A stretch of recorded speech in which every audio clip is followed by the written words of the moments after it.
प्रयागराज सलिया साहित्य संसार में आपका हार्दिक अभिनंदन है। महादेवी वर्मा की कालजयी कृति स्मृति की रेखाएं से गुंगिया नामक संस्मरण आपके बीच में रखता हूँ और इसके माध्यम से आपका अभिनंदन करता हूँ। मैंने स्वयं चाहे कम पत्र लिखे हों, पर दूसरों के लिए पत्र लेखन मेरा कर्तव्य सा बन गया है। क्या अपना देहात और क्या पहाड़ी ग्राम, सब जगह मेरी स्थिति अर्जी नवीस जैसी हो जाती है। कहीं कोई दुखनी माँ दूर देश भाग जाने वाले पुत्र को वात्सल्य भरा उद्गार लिख भेजने के लिए विकले है, कहीं कोई ससुराल की बंदनी बहू भाई को सावन में आने की स्मृति दिलाने के लिए आतुर है। कभी कोई एकाकिनी गृहिणी दूर देश में नई गृहस्थी बसा लेने वाले सहधर्मी के पास कुशल क्षेम भर लिख भेजने का अनुरोध पहुंचाना चाहती है। कभी कोई रोगी अपनी सहोदरता की दुहाई देकर नगरस्थ मजदूर सहोदर को रुपए भेजने के लिए विवश करने की इच्छा रखता है। कहीं कोई चाचा रक्त संबंध के आधार पर भतीजे से बैल खरीदने में सहायता मांगता है, तो कहीं कोई बहनोई विवाह संबंध का उल्लेख कर साल से रेहन रखे खेत छुड़ा देने का अनुरोध करता है। इस प्रकार पत्र प्रेषकों के वर्ग में सीमातीत विविधता है। पत्र के विषय इतने भिन्न रहते हैं कि कोई पत्रलेखन कला का विशेषज्ञ भी किंग कर्तव्य विमूढ़ हो जाएगा। फिर मेरी तो इस कला में उतनी भी गति नहीं जितनी काव्य में एक तुक्कड़ की होती है। पत्र लेखन कला में मेरी घोर अपटुता के साथ जब पत्र प्रेषकों की दुर्बोधता भी मिल जाती है, तब तो यह कार्य और भी कठिन हो उठता है। वे सब एक साथ इतना कह चलते हैं कि न वाक्यों में संगति रहती है, न भावों में स्पष्टता। रोकने टोकने पर वे समझते हैं कि लिखने वाले ने क्षमता नहीं, अतः पत्र का कोई परिणाम न निकलेगा। उनकी अटपटी भाषा और उलझे वाक्यों में खोए इतिवृत्त को क्रमबद्ध करना, उनके अस्पष्ट और मिश्रित भावों के साथ उनकी संगति बैठाना तथा उन्हें पत्र का जामा पहनाना सहज नहीं है। उनकी इतिवृत्त को आधुनिक शैली के अनुसार पत्र की रूप देना भी कठिन है, क्योंकि पत्र लेखन के संबंध में वे ग्रामीण परंपरा के विशेषज्ञ ही नहीं, उनके कट्टर अनुयायी भी हैं। प्रत्येक पत्र के ऊपर चाहे श्री गणेशाय नमः लिखा जाए, चाहे श्री राम, पर इस प्रस्तावना के बिना पत्र पात्रता नहीं प्राप्त कर सकता। जिन्हें उद्देश्य करके पत्र लिखा जाता है, वे चाहे दीनता में अतुलनीय हों, चाहे कुरूपता में अनुपम, पर वे सब सिद्ध श्री सर्वोपमा योग्य कहकर ही संबोधित किए जा सकते हैं। पत्र के विषय में लेखक को कम उलझन में नहीं डालते, क्योंकि कथा का एक सूत्र पकड़ते ही अनेक सूत्र हाथ में आ जाते हैं। पत्र प्रेषक न जाने कितनी अंतर कथाओं के साथ अपनी कथा कहना चाहता है। इतना ही नहीं, कथा की अबाध गति से घटनाओं के क्रम का कोई संबंध नहीं रहता, पर अंतर कथाएं मुख्य वृत्त से अविच्छिन्न संबंध में बंधी रहती हैं। किसी को किसी संबंधी से रुपया चाहिए, इस बात को वह आप बीती अनेक घटनाओं के साथ ही कह सकता है, और जमींदार महाजन से लेकर घुरहू मंगरू पासी तक सबको अपनी विपन्नावस्था का गवाह बनाकर ही संतोष पा सकता है। ऐसे पत्र प्रेषक अनेक अतीत घटनाओं का इतना सजीव विवरण देते चलते हैं कि बेचारा पत्र लेखक विस्मित हो उठता है। वह क्या लिखे और क्या ना लिखे, यह निर्णय उस पर नहीं छोड़ा जाता।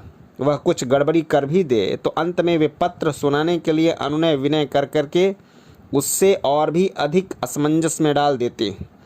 जो कुछ वे लिखना चाहते हैं, उसकी इतनी मौखिक आवृत्तियां हो चुकती हैं कि वे अपने कर्तव्य और अपने वक्तव्य के उपेक्षणीय अंश का अभाव भी तुरंत जान लेते हैं। कागज़ में इसे लिखने का स्थान नहीं है, यह कहने पर भी छुटकारा मिलना कठिन है। लेखक के मुख पर अनुनय भरी दृष्टि स्थापित करके और किसी अक्षरहीन कोने में अपनी टेढ़ी मेढ़ी उंगली डालकर वे उस छूटे हुए विवरण को लिख देने के लिए ऐसा करुण अनुरोध करेंगे जो टाला नहीं जा सकता। मार्जिन या कोनों को खाली छोड़ने के लिए संदेश का कोई अंश छोड़ देना उनकी दृष्टि में अनुचित है। समूचा कागज जब अक्षरों से लिप जाता है, तब वे निरुपाय होकर लिखने का अनुरोध बंद करते हैं। इससे पहले नहीं। लिखने वाले के हृदयगत भाव को समझ लेने की समस्या भी कम जटिल नहीं। एक भाव को हृदयंगम करते ही भावों की बाढ़ आ घेरती है। साधारणतः वे ग्रामीण नागरिक बुद्धिजीवियों से अधिक भावुक होते हैं। इसी से संदेश का प्रत्येक अंश उनमें नवीन भावोद्रेक का कारण बन जाता है। कथा के क्रम में कभी उनके हंसने का परिचय मिलता है, कभी क्रंदन का, कभी क्रोध का भाव व्यक्त होता है, कभी पश्चाताप का, कभी ममता की तन्मयता का आभास रहता है, कभी उपेक्षा जनित ग्लानि का, कभी दार्शनिक वीरागता प्रकट होती है, कभी सांसारिक निमित्तता। सारांश यह कि घटना, काल, स्थान आदि के अनुसार भाव में परिवर्तन होता चलता है। पत्र लेखक उनकी ओर से लिखे हुए पत्र में किस भाव को प्रधानता दे, यह जानना सहज नहीं। एक पिता अपने दूरदर्शी पुत्र को उसी कर्तव्यहीनता और उपेक्षा के लिए डांटना चाहता है। पत्र लेखक उसकी ओर से कठोर भत्सरना के शब्द लिखते लिखते अचानक उन वाक्यों में आंसुओं का गीलापन अनुभव करेगा। फिर सिर उठाकर देखते ही उसके सामने कठोर न्यायाधीश जैसे व्यक्ति के स्थान पर एक रोता हुआ भावुक और दीन पिता आ जाएगा। इन दोनों में कौन सत्य है यही बताना कठिन हो जाता है। तब फिर किसकी बात लिखी जाए यह जानना तो और दूर की बात है। लिखने के उपरांत अनेक बार मुझे पत्र फाड़कर फेंक देना पड़ा है, क्योंकि लिखाने वाला व्यक्ति अंत में वह नहीं रहता जो आरंभ में था। ऐसी दशा में वही पत्र भेज देना अन्याय नहीं है, व्यावहारिक दृष्टि से हानिकर भी होता, क्योंकि पाने वाला उसके मन के यथार्थ भाव न समझ सकने के कारण भ्रांत धारणा बना लेता है। पत्र प्रेषक के संबंध में सारी समस्याओं का समाधान कर लेने के उपरांत भी एक कठिनाई रह जाती है। एक व्यक्ति के पत्र में गांव भर कुछ न कुछ लिखना चाहता है। किसी की ओर से पालागन लिखता है तो किसी की ओर से आशीष और किसी की जय राम जी पहुँचाना है तो किसी की भेंट अखबार। कोई पाती आधा मिलन है लिखवाकर अपने कवित्व का परिचय देखना चाहता है तो कोई हुई है सोई जो राम रच राखा लिखवाकर दार्शनिकता का। कोई बछिया बेचने की सूचना देना आवश्यक लिखवाना समझता है, कोई भैंस खरीदने की। किसी के लिए खेत की बेदखली का संवाद भेजना अनिवार्य है तो किसी के लिए छप्पर गिर जाने का। कोई कुआं उगराने की कथा सुनाने को आकुल है, कोई पोखर सूखने की। ऐसे अनेक व्यक्ति हैं जो अपनी अपनी कथा को भेजना चाहते हैं।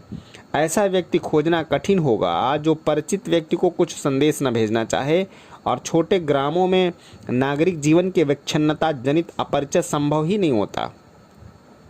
इसी कारण सब एक दूसरे से विशेष परिचित ही मिलते हैं। यदि जिसे पत्र लिखा जाता है उससे विशेष परिचय नहीं तो पत्र लिखाने वाले से तो रहता ही है। इसी नाते सब छोटे बड़े यथा योग्य लिखवाना नहीं भूलते। कोई काका से विशेष परिचित होने के कारण भतीजे को कर्तव्य विषय को उपदेश देने के लिए उत्सुक है। कोई भांजे से घनिष्ठता के कारण उसके मामा को प्रणाम लिखवाना चाहता है। कोई मौसी से परिचय के नाते बहनौतिन के पति को आशीष पहुंचाने को इच्छुक है। कोई भतीजी की सखी होने के कारण चाची के पितिया ससुर को पालागन भेजना आवश्यक समझती हैं। ऐसी दशा में संबंध असंबंध परिचय अपरिचय का कोई अंतर महत्व नहीं रखता।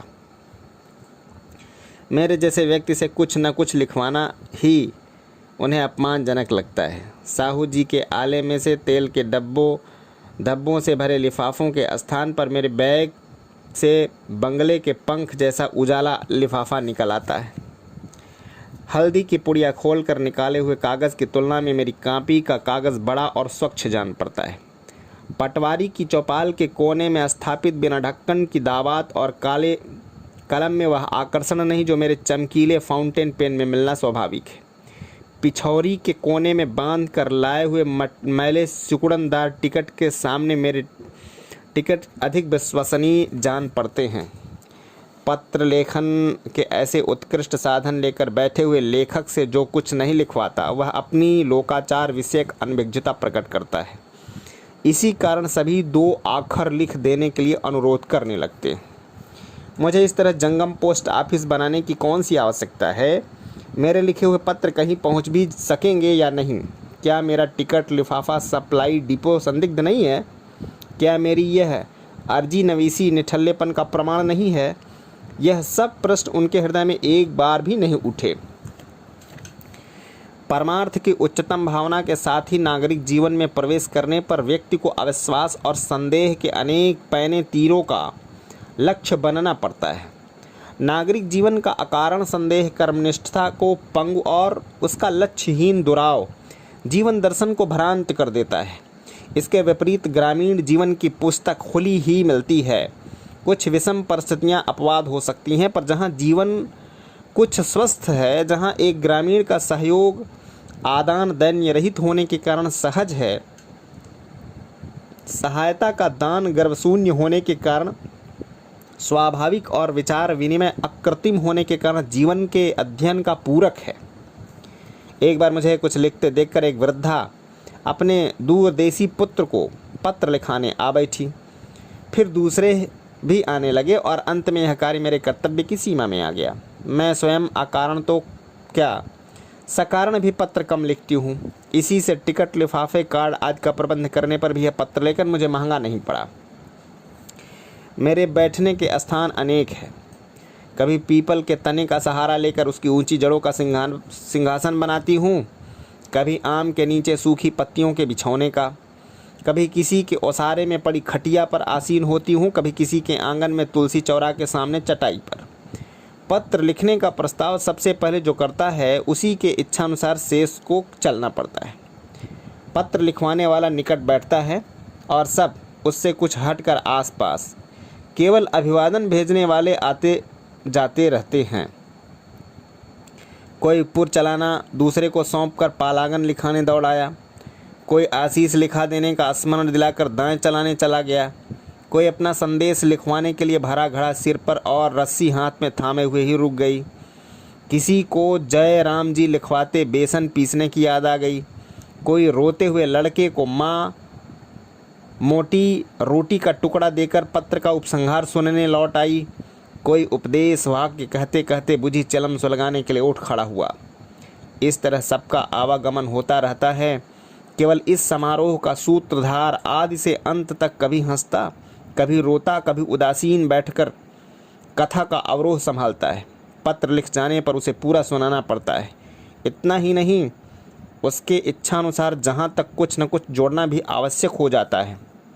तब वह पत्र को सब प्रकार से अपना प्रमाणित करने के लिए अंगूठे की छाप लगाने को व्याकुल हो उठता है। ऐसे चिन्ह व्यवहार जगत में प्रचलित सत्य से आत्मरक्षार्थ कवच हो सकते हैं, पर पत्र वे स्वतः सिद्ध आत्मोद्गार में उनका विशेष महत्व नहीं, इसे मान सब नहीं सकते। इसी कारण कभी कभी नाम के नीचे अंगूठे के चित्र, विचित्र और विविध आकृतियों वाले चित्र भी सुशोभित हो जाते हैं। पत्र लिखना इस पत्र लेखन गाथा का सबसे कठिन प्रसंग है। किसी के पुकारने का नाम नन्हुकू और परिचय का नाम महावीर है। किसी की घर की संज्ञा दुलरुआ और बाहर के भैरोदीन हैं। कोई अपने गांव में घसीटा और पर गांव में राजा राम कहलाता है।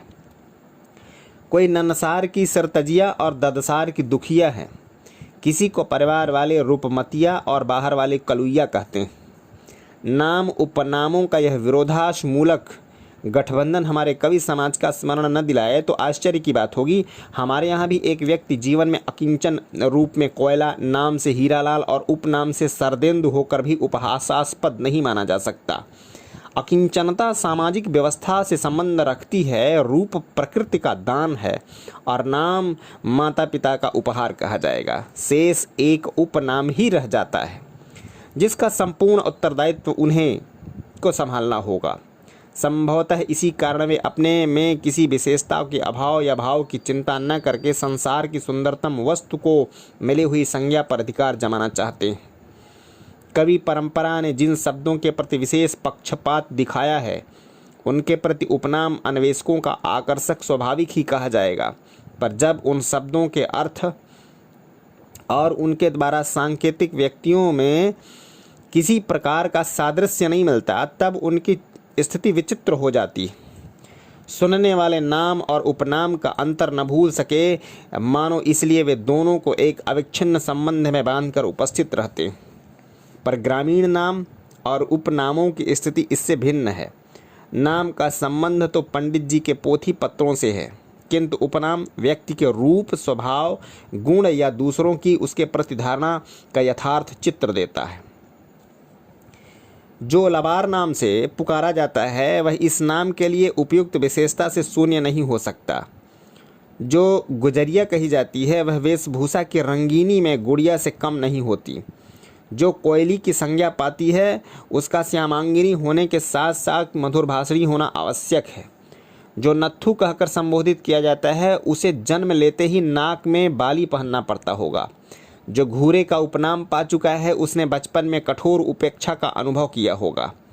इन उपनामों में कुछ अपवाद भी हो सकते हैं, पर साधारणतः वे व्यक्ति के साथ सामंजस्यपूर्ण स्थिति ही रखते हैं, विरोधमूलक नहीं।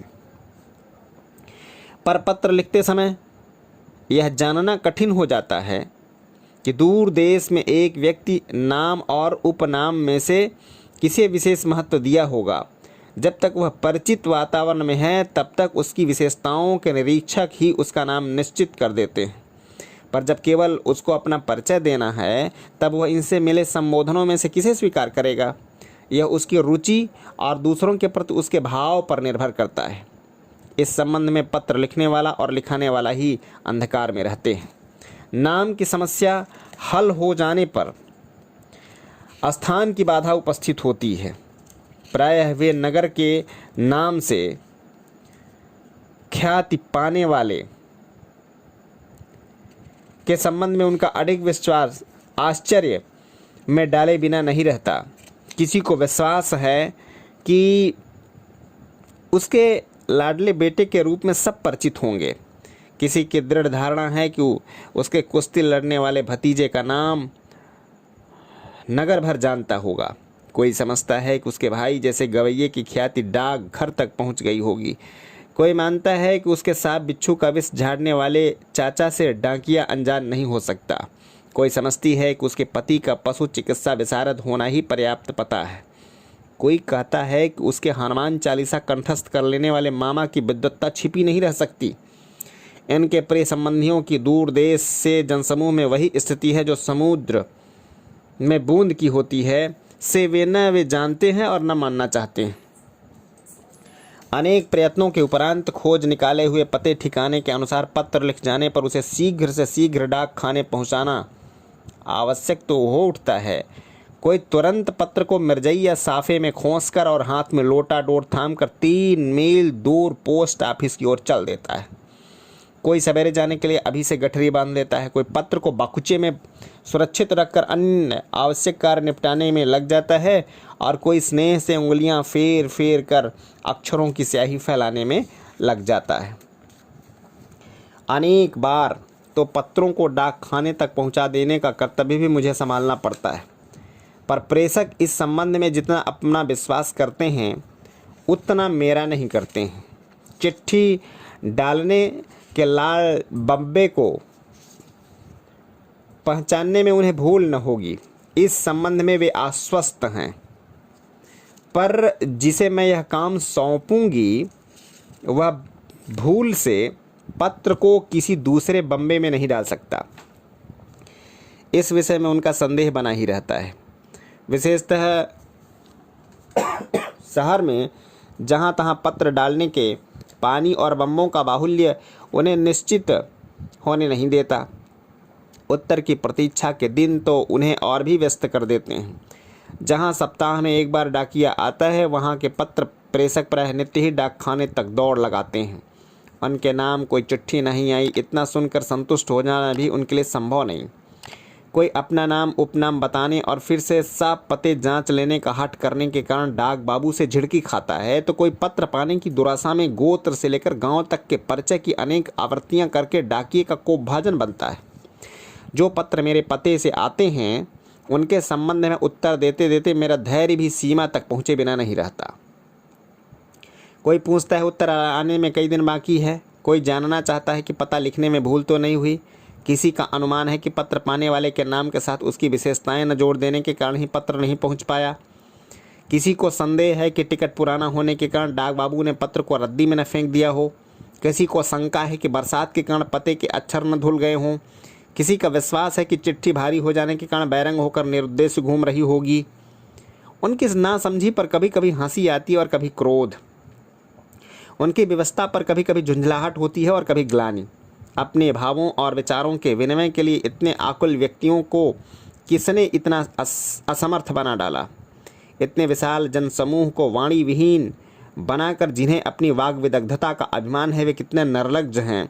इस प्रकार के प्रश्न स्वाभाविक ही कहे जाएंगे। यह सब तो जैसे जैसे चल ही रहा था, पर एक दिन जब गुंगिया मेरे आंचल का छोर थामकर विविध हाव भाव द्वारा पत्र लिख देने के संकेत करने लगी, तब तो मैं आश्चर्य से अवाक रह गई। क्या कहीं मेरी दुर्दशा की सीमा नहीं है? अब गूंगों के लिए पत्र भी लिखना होगा। गुंगिया किसे क्या लिखवाना चाहती है, यह मैं किस प्रकार समझ सकूंगी? पर जिसे लेकर ये समस्याएं उठ रही थीं, उसे इन सब के समाधान से कोई सरोकार नहीं था। मुझे इतने पत्र लिखते देखकर ही संभवतः उसका हृदय अपनी करुण व्यवस्था भूल गया था। इतनी सुख दुख कथाएं लिख चुकने पर भी एक व्यक्ति उनके ऐसे प्रत्यक्ष सुख दुखों की भाषा नहीं जानता है, ऐसा विश्वास गुंगिया के लिए सहज नहीं था। मैं उसे अनेक बार देखते देखते अब उसकी उपस्थिति की अभ्यस्त हो चुकी थी। आते समय वह मेरी प्रतीक्षा में बैठी हुई मिलती थी, जाते समय वह पीछे पीछे चलकर दूर तक पहुंचाने आती थी। कुछ लिखते समय वहीं आसपास में बैठकर बड़े कुतूहल के साथ मेरा क्रियाकलाप देखती थी, पर मैं अब तक उसे कौतुक की दर्शक मात्र समझ बैठी थी। इसी से जब उसने स्वयं पत्र प्रेषक की भूमिका ग्रहण कर ली, तब मैं बड़े असमंजस में पड़ गई। गुंगिया को यह उपनाम गूंगेपन के कारण मिला है। उसका नाम तो है धनपतिया। पिता रघु तेली संपन्न भी था और ईमानदार भी। घर में पुष्ट बैलों की जोड़ी थी, कोल्हू चलता था और सरसों में से लेकर के रिंडी तक सब कुछ पेरा जाता था। रघु के तेल की शुद्धता और उसकी खली की उपयोगिता की ख्याति गांव की सीमा लांघ चुकी थी। पहलौठी संतान होने के कारण गुंगिया के जन्म के उपलक्ष्य में बड़ी धूमधाम रही। नगाड़े वाले नेग लेने आए, डोमनी नाच कर चुनरी ले गई और तेली पंचों की जौनार में कई पीपे घी खर्च हो गया। जच्चा को चिरौंजी डालकर हरीरा दिया गया। बबूल का गोंद पाक कर पंजीरी दी गई। जब 1.25 महीने में माँ बेटी की गोद लेकर सौरी से निकली, तो परिवार वालों ने जच्चा बच्चा के स्वास्थ्य को नज़र से बचाने के लिए न जाने कितने टोने टोटके किए। बालिका की इतनी लोई की गई कि उसकी रोमहीन देह मैदा की पिंडी जैसी दिखाई देने लगी। उससे इतना तेल मला गया कि उसके अंगों पर देखने वालों की दृष्टि फिसलने लगी। गदबदे शरीर वाले धनपतिया ने 10 महीने की अवस्था तक पहुँचते पहुँचते चलना भी आरंभ कर दिया, पर उसका कंठ 5 वर्ष की अवस्था पार करने पर भी नहीं फूटा। न वह माँ कह सकी, न दादा, न उसके मुंह से दूह निकला, न हप्पा। केवल ऐ को विशेष ध्वनियों में उच्चारण करके ही वह मन के भाव व्यक्त करना जानती थी। बोलना आरंभ करने की अवस्था निकल जाने पर माँ बाप के मुख पर चिंता की छाया पड़ने लगती है। गंडे व ताबीज़ बांधे गए, जंतर मंतर का सहारा लिया गया, झाड़ फूंक का उपचार हुआ, मान्यता पूजा अनुष्ठान आदि की सख्ती परीक्षा हुई, पर धनपतिया पर वाणी कृपालु न हो सकी। अंत में रघु ने शहर ले जाकर डॉक्टर को भी दिखाया। गुंगिया के तालू और कौवे की बनावट में जो त्रुटि रह गई थी, उसका सुधार विशेष के ऑपरेशन द्वारा ही हो सकता था, जिसके लिए न रघु के पास धन का साहस। परिणामतः धनपतिया गुंगिया बनकर ही बढ़ने लगी। प्रायः गूंगेपन के साथ मिलने वाली बधिरता उसे न जाने विधाता ने उसके अभिशाप को दूना कर दिया, क्योंकि श्रवण शक्ति के अभाव में मूकता उतनी असह्य नहीं लगती जितनी उसके साथ। उसकी पीठ पर केवल एक बहिन और हुई जो बोलने का वरदान लेकर आई थी। गुंगिया ने वाणी के अभाव को मानो समझदारी से भर लिया था। वह इतनी कुशाग्र बुद्धि थी कि जो एक बार देखती उसे कभी न भूलती, जो एक बार सीखती उसमें कभी त्रुटि नहीं होती। 8-9 वर्ष की अवस्था तक पहुँचते पहुँचते वह धर के सभी कामों में माँ की सहकारी बन बैठी। अब विवाह की समस्या का समाधान आवश्यक हो गया। कन्या के जीवन से चिर कौमारी का कलंक दूर करने के लिए रघु ने उसे धोखाधड़ी का आश्रय लिया, जो विवाह की हाट के अनुपयुक्त कन्याओं के माता पिता का ब्रह्मास्त्र है। उसने किसी दूरस्थ गांव में छोटी कन्या की सगाई करने के उपरांत विवाह के अवसर पर मंडप तले गुंगिया को बैठाकर शेष विधि संपन्न करा दी। 3-4 वर्ष के बाद गौने में ससुराल पहुंचकर गुंगिया ने अपनी दयनीय स्थिति का नवीन परिचय पाया। जब वह कुछ न बोल सकी और विवश किए जाने पर ऐं ऐं करने लगी, तब ससुराल वाले धोखा खाने के क्षोभ से आपे से बाहर हो गए। बहू गूंगी है, उसने बाप ने सबको ठग लिया, इसे गहने छीन कर निकाल दो आदि उद्गारों में गुंगिया ने अपने जीवन के निठुर अभिशाप की वह छाया देखी जो नैहर में माँ बाप की ममता से ढकी हुई थी। उसने बड़ी दीनता से सास के पैर पकड़ लिए और लात खाने पर भी उसे मुख में छिपाए हुए रोती रही, पर किसी का हृदय न पसीजा। धोखा तो धोखा ही है। जिसने उसके साथ छल कपट का व्यवहार किया वह यदि स्वयं दंड न भोगे तो उसकी संतान को भोगना ही पड़ेगा, अन्यथा न्याय की महिमा कहाँ रहेगी। और अंत में सब गहने कपड़े रखकर ससुराल वाले ने गुंगिया को उसके पिता के घर भेजकर ही संतोष की सांस ली। रघु अपने कर्तव्य और अपने कार्य से पहले ही अनुतप्त था। अन्याय प्रतिकार के रूप में उसने अपनी दूसरी लड़की का विवाह वहीं कर देने का प्रस्ताव भेजकर संधि कर ली। इस बार कन्या को भली भांति देख सुनकर शुभ मुहूर्त में यह विवाह हो गया। बूढ़िया कहते हैं कि जब गुंगिया ने अपने चढ़ावे में आए हुए गहने कपड़े की सजी हुई बहन को अपने पति से गठबंधन होते देखा, तब वह मुंह में आंचल ठूस कर ही रुलाई रोक सकी।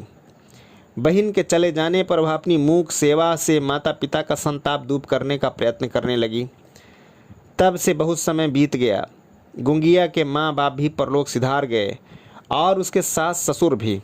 उसकी बहन रुकिया ने 2 बच्चों को जन्म दिया, पर उनमें से एक भी 3 वर्ष से अधिक आयु लेकर नहीं आया। तीसरे का शोक न सहने के विचार से ही संभवतः वह उसे होते ही मातृहीन बना गई। घर में उसके पालने का कोई प्रबंध न कर सकने के कारण पिता नवजात शिशु को ससुराल ले गया और उसे गुंगिया की गोद में रखकर रोने लगा।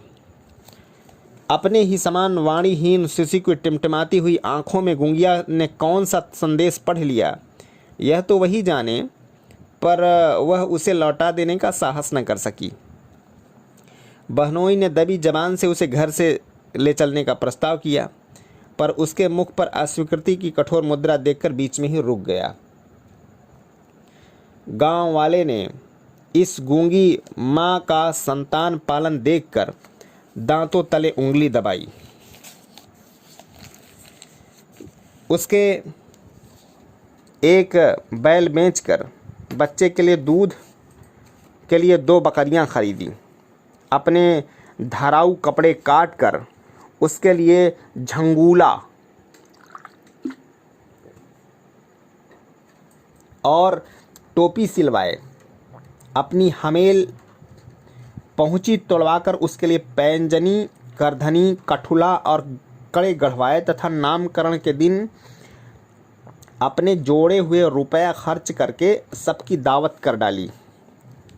माँ बाप के न रहने से गुंगिया का कारोबार वैसे ही धीमा हो गया था, पर अब वह शिशु की देख रेख में व्यस्त हो गई। इस प्रकार संपत्ति घटने के साथ साथ हुलासी बढ़ने लगी। उसने बाप के पहले कुछ दिनों तक खोज खबर ली, फिर वह नई पत्नी और नई संतान के स्नेह में उसे भूल ही गया। गुंगिया ने न उससे कभी कुछ मांगा, न हुलासी के राजसी खर्च में कमी की। एक अवस्था तक गुंगिया और उसका बेटा दोनों गूंगे थे, अतः एक दूसरे की बात संकेतों से ही समझते रहे। बोलना सीख जाने पर अबोध बालक माँ के मौन पर विस्मित हुआ। फिर कुछ समझदार होने पर वह लज्जा का अनुभव करने लगा। गांव के लड़के जब उसे गूंगी का बेटा गूंगा कहकर चिढ़ाते, तब वह मर्माहत हो जाता। कभी उन्हें मारने दौड़ता, कभी रोटने लगता। जब गुंगिया शोरगुल सुनकर दौड़े आती और विविध चेष्टाओं के साथ ऐं ऐं कहकर उसे डांटना आरंभ करती, तब वे नटखट बालक गूंगा मौसी की रट लगाते हुए भाग खड़े होते। हलासी को घर लाकर वह बेचारी गोद में बैठाती, मटकी से निकालकर बतासे देती, उंगलियों से बालों की धूल झाड़ती, आंचल से मुख पोंछती और अनेक प्रकार के संकेतों द्वारा उसे समझाने का प्रयत्न करती। पर इस उपचार से बालक का क्षोभ और अधिक बढ़ जाता।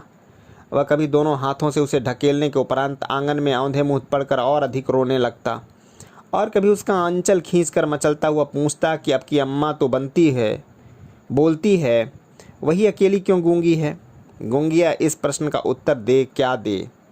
गांव की किसी भी माँ से वह स्नेह में, यत्न में कम नहीं, पर अपने गूंगेपन के लिए वह क्या सफाई दे।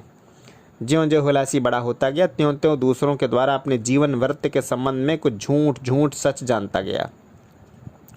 गूंगिया तो कुछ कह नहीं सकती थी। इसी कारण अनेक निर्मूल दंत कथाएं भी प्रतिवादहीन रह गईं।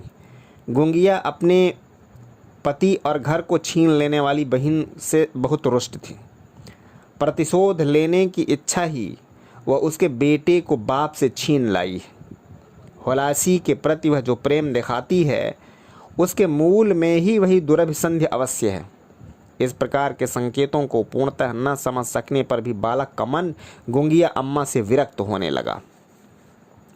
परहित घृत जिनके मन माही, परहित घृत जिनके मन माखी कहकर गोस्वामी जी ने जिनका परिचय दिया है, उन्हीं का बहुमत होने के कारण गूंगिया का यह थोड़ा सा सुख भी एक अव्यक्त व्यथा में परिवर्तित हो गया। हुलासी का पिता किस आरक्षित अवस्था में अपने पुत्र को छोड़ गया था, उसने अब उसके पालक के संबंध में कितनी उपेक्षा दिखाई थी। विमाता ने अपनी संतान का अधिकार सुरक्षित रखने के लिए उसे दूर रखने का कितना प्रयत्न किया था, यह सब उसे बताता कौन। गूंगिया के नीरव स्नेह की गहराई उसकी पहुंच से बाहर थी। इसके अतिरिक्त विशेष दुलार पाने के कारण वह उसके स्नेह को अपना प्राप्य समझने लगा था, उसका दान नहीं। एक दिन जब उसने गूंगिया से पूछ ही लिया कि वह उसके बाप से क्यों छीन लाई है, तब गूंगिया के हृदय में विष बुझा सा बाण छिद गया। वह अपनी व्यथा भी कैसे प्रकट करती, बोलने के प्रयास में खुला मुख, विस्मय से भरी आंखें, निराशा से विजड़ित भंगिमा आदि बालक के लिए एक अबूझ पहेली बनकर रह गए। बालक के पिता की खोज करने पर पता चला कि वह किसी कारखाने में काम मिल जाने के कारण बाल बच्चों के साथ कानपुर चला गया है। इसके उपरांत गूंगिया ने अपनी कंकने गिरवी रखकर उसे पिता के पास भेजने का प्रबंध किया। हुलासी के लिए नए कपड़े बने, काठ और मिट्टी के रंग बिरंगे खिलौने एक पिटारे में यत्नपूर्वक सजाए गए।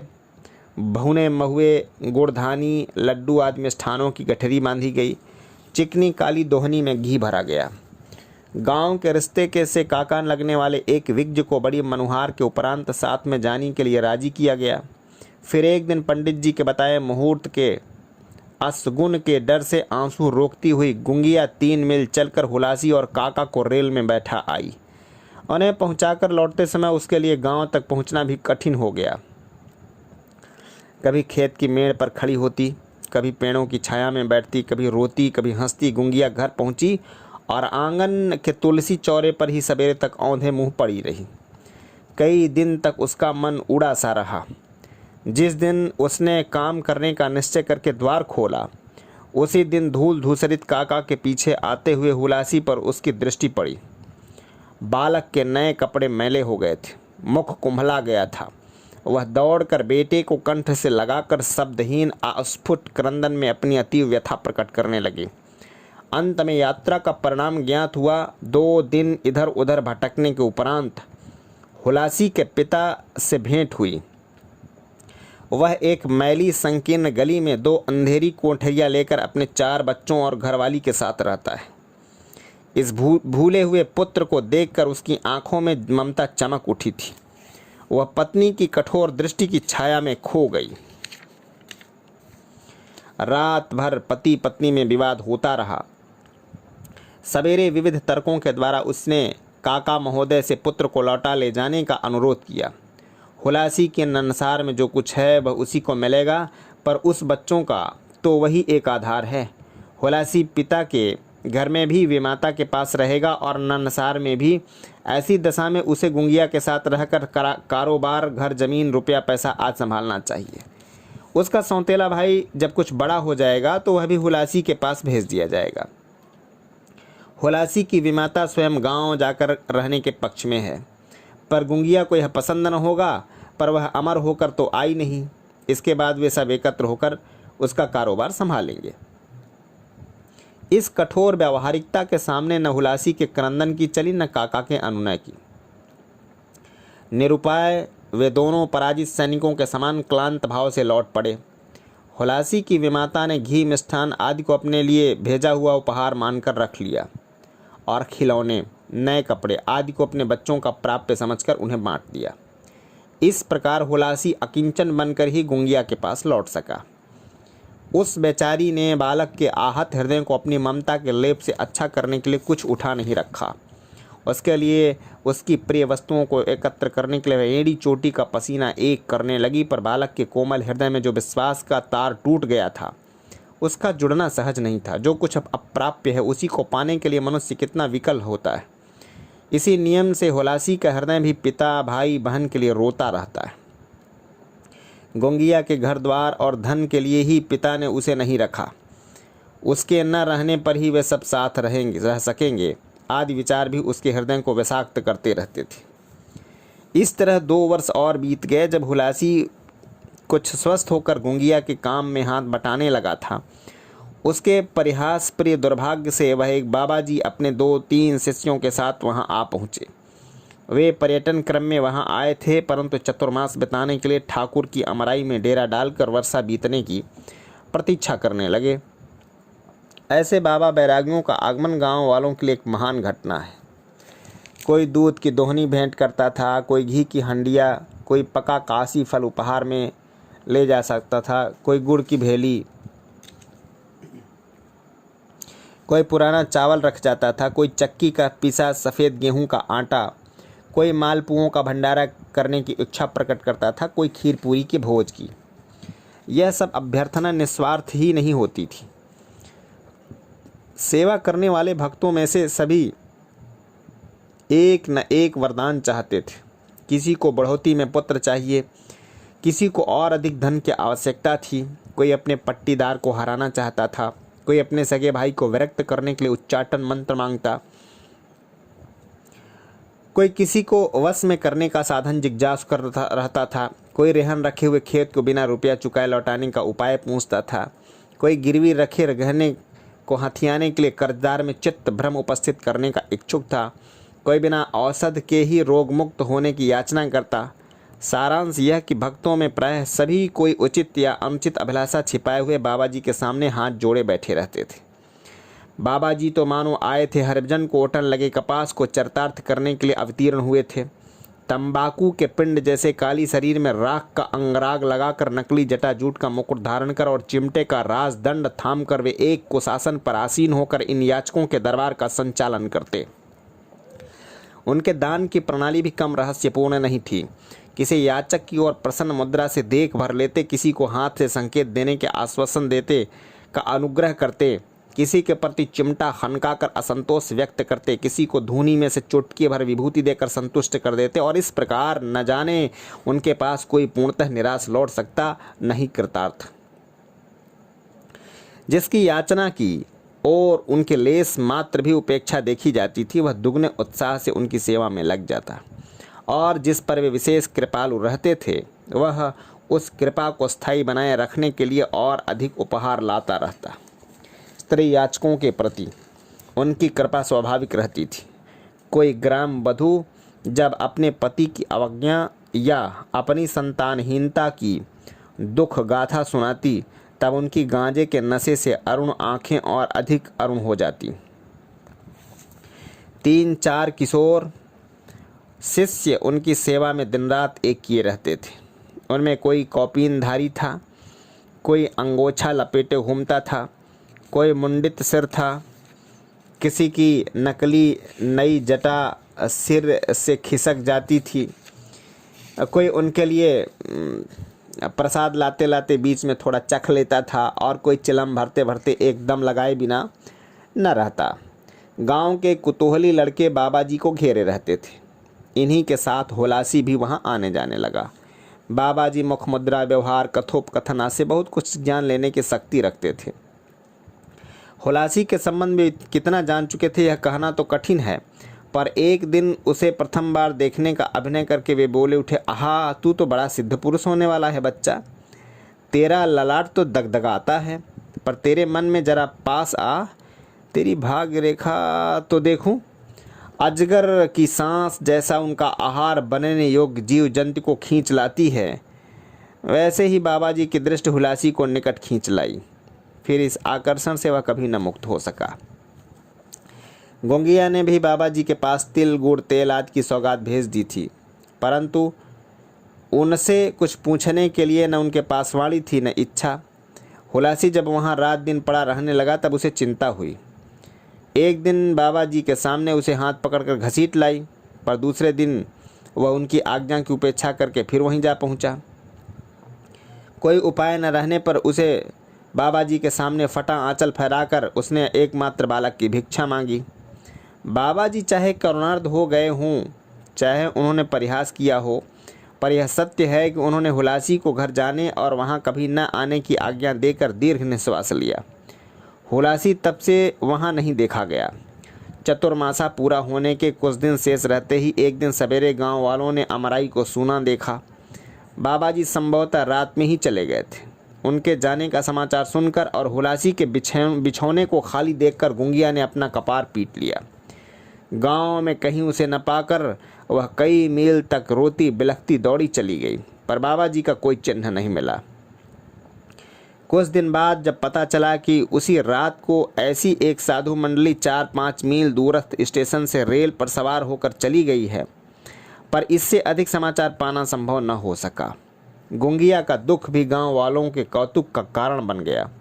कोई चढ़ाता बाबा जी आए गुंगिया, कोई परिहास में करता हुलासी का तार आया गुंगिया, कोई व्यंग करता और दूसरे का बेटा लेकर लड़के वाली बन, ऐसा लोग कहते।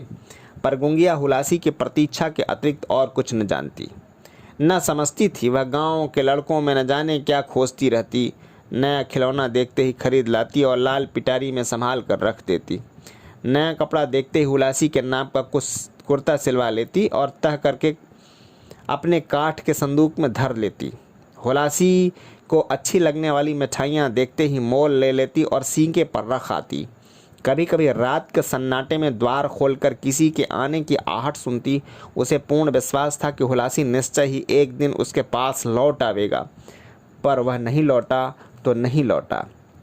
जब मैंने गुंगिया को देखा तब यह घटना 12-13 वर्ष पुरानी हो चुकी थी। हुलासी को उसकी गूंगी मौसी के अतिरिक्त सारा गांव भूल चुका था। अचानक कई वर्षों के उपरांत गांव लौटे हुए एक व्यक्ति ने बताया कि हुलासी कलकत्ते में एक सेठ का दरबान हो गया है और उसने विवाह करके गृहस्थी बसा ली है और उसके कई बच्चे हैं। इस समाचार में सत्य का कितना अंश था यह तो कहने वाली ही जाने, पर गांव वालों ने तो इस दंत कथा में गुंगिया को चिढ़ाने का साधन पा लिया।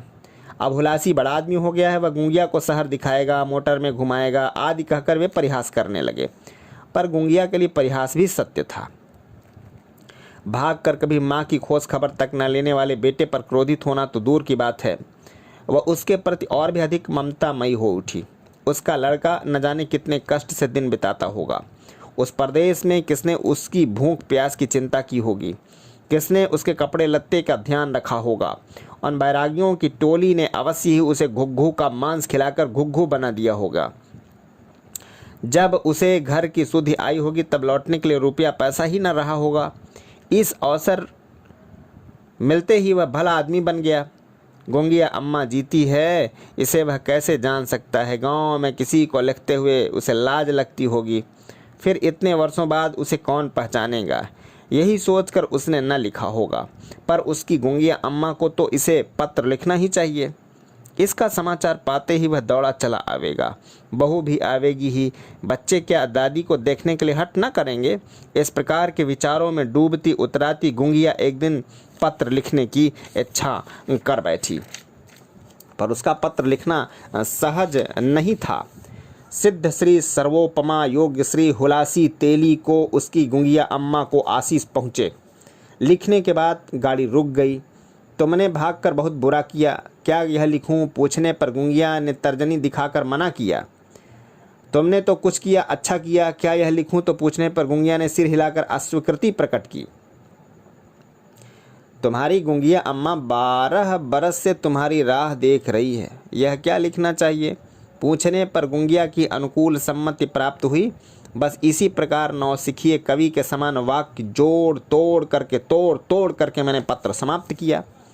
पता किसी को ज्ञात नहीं था। इसी से श्री हुलासीदीन तेली कलकत्ता लिखकर गुंगिया से पिंड छुड़ाया। चिट्ठी वह स्वयं डाल आई, पर इतने ही से मुझे छुट्टी न मिल सकी, क्योंकि गुंगिया जहाँ तहाँ मुझे घेर कर उस डेड लेटर ऑफिस में खोए हुए पत्र के उत्तर के संबंध में अनेक संकेतात्मक प्रश्न करने लगी। मेरी एक सहपाठिनी उन्हीं दिनों कलकत्ते में रहकर डॉक्टर यूनान से अपनी चिकित्सा करा रही थी। उन्हीं को मैंने गुंगिया की कथा लिखकर हुलासी को खोजने का काम सौंपा। 1 सप्ताह बाद उनका जो उत्तर मिला वह व्याज निंदा से भरा हुआ था। बिना पता ठिकाना बताए हुए उस जन समुद्र में हुलासी जैसे अकिंचन व्यक्ति को खोज लेने की मैंने जो कल्पना की है वह मेरी अगाध नासमझी का परिचय देती है।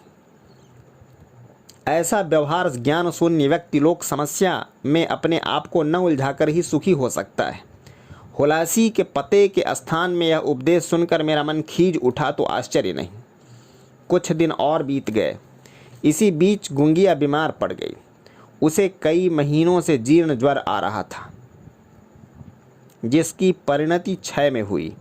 जब वह खटिया से लग गई तभी उसने काम बंद किया। ज्यों-ज्यों खांसी और कफ का कष्ट बढ़ता गया त्यों-त्यों आने जाने वालों की संख्या घटती गई। एक दूर का संबंधी गुंगिया के बैल कोल्हू आदि का प्रबंध करता था और उसकी कन्या रोगिणी की बहुत कुछ सेवा टहल कर जाती थी। जब कभी मैं गुंगिया को देखने पहुंच जाती तब वह अपनी थकावट की चिंता न करके विविध संकेतों और चेष्टाओं द्वारा हुलासी के पत्र की बात पूछती। इन्हीं दिनों सहपाठिनी का एक पत्र आया। उन्होंने लिखा कि हरभजन नामक नए नौकर को हुलासी की खोज निकालने का काम सौंपा गया था। हुलासी का तो अब तक पता न चल सका, पर गुंगिया के संबंध में सब जानकर हरभजन बहुत दुखी हुआ है। उसका घर भी उसी की ओर गांव में है और वह भी 10-12 वर्ष पहले अपनी माँ को बिना बताए भाग आया था। अब उसकी माँ मर चुकी है, पर गुंगिया को सुख पहुंचाकर वह अपनी माँ की आत्मा को संतोष दे सकेगा, ऐसा उसका विश्वास है। 3रा दर्जा पास होने के गर्व में वह स्वयं उल्टा सीधा पत्र लिख रहा है। गुंगिया को वह कुछ रुपया भी भेजना चाहता है। उसकी ओर से मालकिन ही भेज दें, यह प्रस्ताव उसे पसंद नहीं, क्योंकि वह अपने पसीने की कमाई से ही देना उचित समझता है। सत्यवादी बने रहने के प्रयास में उस मरणासन्न माँ का क्षणिक संतोष न नष्ट करूँगा, ऐसी उसे आशा है। 1 सप्ताह के उपरांत हरभजन का पत्र और उसके भेजे 10 रुपये भी मिल गए। कलकत्ता से समाचार आया है। सुनकर ही गुंगिया ने भेजने वाले को हुलासी समझ लिया। इसी से उससे न सत्य कहने की आवश्यकता हुई न असत्य कहने की। हरभजन के पत्र से भी भेजने वाले का पता चलता था न पाने वाले का। कोई भी ग्रामीण पुत्र अपनी माँ को जो कुछ लिख सकता है वही उसने लिखा। मैया, हम जन्म जन्म सेवा करके तुमसे उरी ना ही हुई सकित हैं। तुम तो हमार लेखे बिधना हो। हमार मती बौराए गई, नाही तो हम तुम्हार असत महतारी छाड़ी के देश प्रदेश काहे भटकत फिरित। अब हम तुम्हारे चरणन में आऊब जरूर। छुट्टी मिले भर की देरी समझाओ। तुम कौनों प्रकार की चिंता न कराओ। तुम्हार आशीर्वाद हमरे ऊपर 76 अछावा रहत है। हम कब्बो विपदा न पड़ब। तुम्हार बहुरिया और पोता पाल आगन भेजत हैं। गुंगिया ने उस मैले फटे कागज के टुकड़ों को अस्थि शेष उंगलियों में दबाकर पंजर जैसे हृदय पर रखकर आंखें मूंद ली। झुर्रियों में सिमटी हुई पलकों के कोनों से बहने वाले आंसू की पतली धार उसके कानों को छूकर मैले और तेल से चीकट तकियों को धोने लगी। इसके बाद 1 मास वह हुलासी के खिलौने की खुली पिटारी और कपड़ों से भरे बक्स के बीच में मरी पाई गई। रुपए उसके तकिए के नीचे ज्यों के त्यों धरे मिले। हरभजन के संबंध में और अधिक जानने का मैंने प्रयत्न किया, पर वह मालकिन के साथ इस ओर लौटा नहीं और वहाँ उसे खोजना हुलासी के खोजने के समान असंभव है। जीवन में मैंने जितने विचित्र व्यक्ति और जैसे रहस्यमय इतिवृत्त देखे और सुने हैं, उनके सामने कल्पना से भी निर्माण फीके पड़ सकते हैं, पर गुंगिया मेरे हृदय में जो करुण विस्मय जगा सकी वह फिर नहीं जागा। मेरा पत्र लेखन क्रम टूटा नहीं। तब मैं अपने विनोद के लिए दूसरे की जीवनी कथा लिखने लगी और लिखती थी, और अब दूसरों के सुख दुख पढ़ती हूँ, गुंगिया जैसे व्यक्तित्व को खोजने के लिए। पर संसार में अज्ञान की जितनी आवृत्तियाँ होती हैं उतनी ज्ञान की नहीं। इसी से जीवन रहस्य की झलक देने वाले क्षणों का प्रत्यावर्तन भी सहज नहीं। कभी कभी सोचती हूँ, वह वात्सल्य की अवाक पर चिर स्पंदनशील प्रतिमा क्या मेरी स्मृति में अकेली रहेगी। जय हिंद।